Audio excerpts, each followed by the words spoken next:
So here we are, the wizard. Very unlike any of the classes that we have played thus far.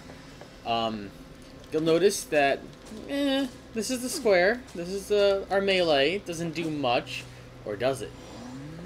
We'll see. No, what you're gonna want to do is use the circle button to do everything. There we go. We got a little pillar there. Little ground wave, but we can just shoot little things out. And what you notice right away is that above his head is his mana supply. You hold down square and you're restored. You can move around while you're charging, so you're not being completely stuck. You can't sprint though. And the trick to this is make sure you're holding down square before you start moving. And you'll see that it's really not such a bad trade-off. Now, different staves do different things. Sort of. The element that you shoot will be different. Right now, I have one that is lightning, as you can very clearly tell. And it's really quite cool. Let me just charge up here, and let me see if I can break out a different one, because I haven't been selling my weapons. Nope, I won't be able to, because I'm in a dungeon now. But, it's usually the same gist. Usually the up triangle will give you kind of an anti-air pillar. Holding down the circle button will give you one that goes straight forward. What makes the lightning one so good and so expensive, mana-wise, comparatively, is that it usually covers the full length of the screen. Ice and fire tend to stop short. However, the down circle, it gives you a shockwave forward. The ice and the fire tends to give you one right around your person. I wish I could demonstrate better. And one that I discovered, I didn't know you were able to do this. If you jump and hold down circle, you'll get that very powerful area effect one. So it's a good trade-off. Area effect around you, that is. Simply tapping circle will give you little bolts. Same thing up there. Now, what's interesting about the square attack is that even though it does not... this is not your main go-to for damage. When you... Here, I'll just cast a spell and I'll let you see that when you hit guys with this, it will restore your mana as soon as guys want to appear. Pesky gnats. It actually will recharge your mana faster than holding down the square button. You tend to do this. You tend to want to do this on your downtime, though. You don't want to come into battle with no mana. Another interesting thing is if we come up to a wooden box and we hit square.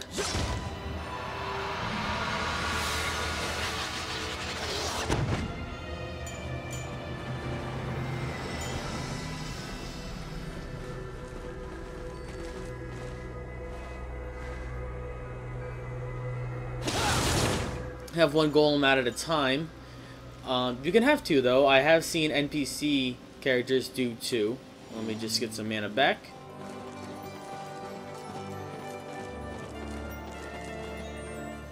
Alright. Oh, I did finally find out how you're able to turn off the AI partner, so we won't be interrupted.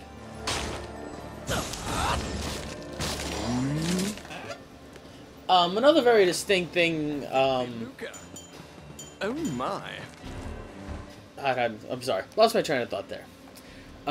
You're gonna find that the sorceress and the wizard are really quite similar when it comes to the way they do their normal damage.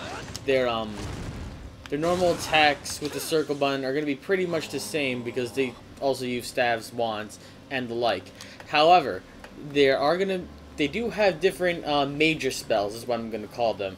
I won't get too deep into the sorceress, but suffice it to say that when it comes to outright damage, the wizard is probably going to be the better way to go. And I will show you why. Shortcutted, but I'll show you in my inventory, are these two spell books. You could use them only three times per instance. But I have two different ones. I will show you what they do. I have them tied to shortcut for the square and triangle button. Let's use this one. Actually, it doesn't matter. Let's just have Randy unlock it. And I will show you some really cool. It's not too bad. It ain't too shabby. So we're gonna hit. Boom! Or if I want, I can do a. There is a cooldown involved, so you do have to be careful.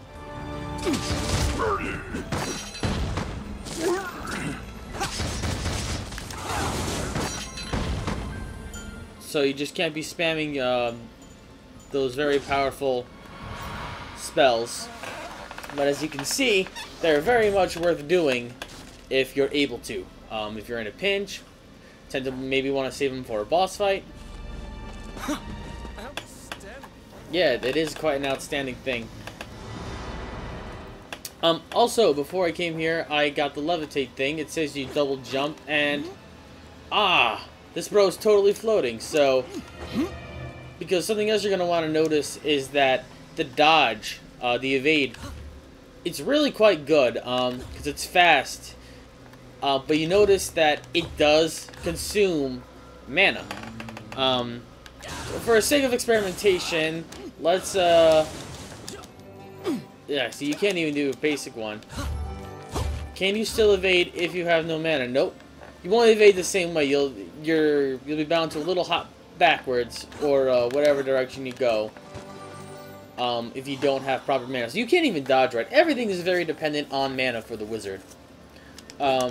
So if we float, we see that it keeps us off the ground. And it's just good for mobility.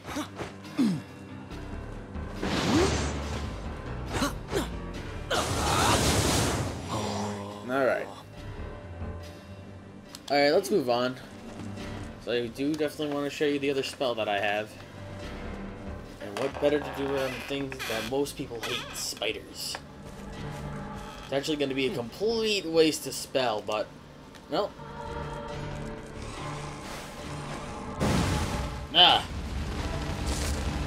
It's kind of like the pillar that you could normally cast, just a lot bigger.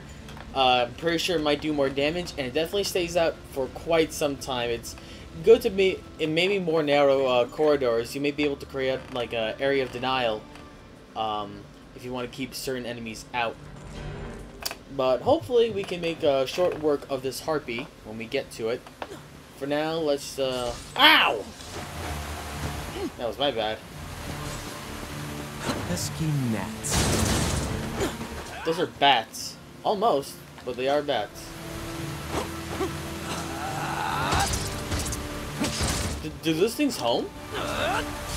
Oh, they do. And they give you your mana back.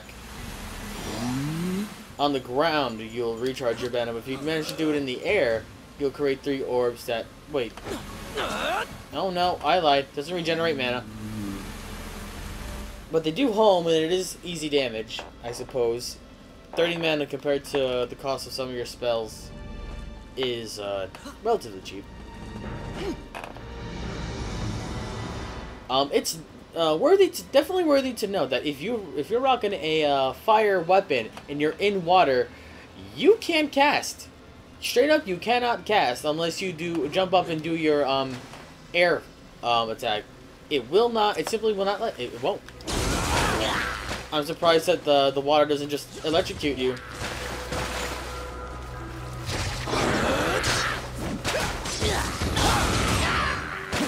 Alright, hopefully we should be able to make short work of this Harpy. Because I really struggled with the wizard for a while until I unlocked that more powerful fire spell. And now it's still no walk in the park. This is definitely a character that requires some finesse if you're not going to be playing with other people who are at least decent at the game.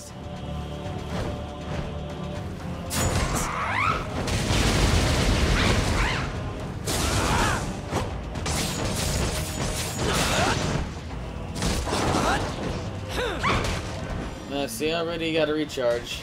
Oh! Ah, snagged. Still no walk in the park. How dare you?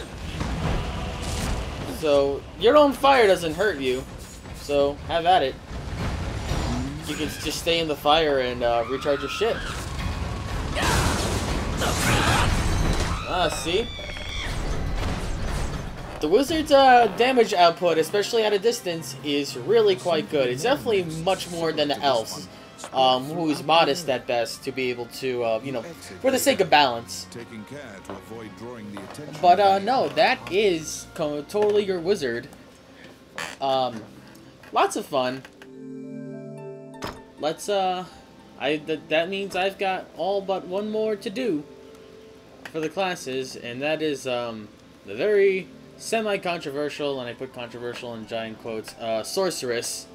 For anybody who doesn't know, you'll see why in a bit. It's quite shameless. It's shameless, really. But let's not get into that right this instant. I'm gonna take all my spoils, and I'll see you in a bit.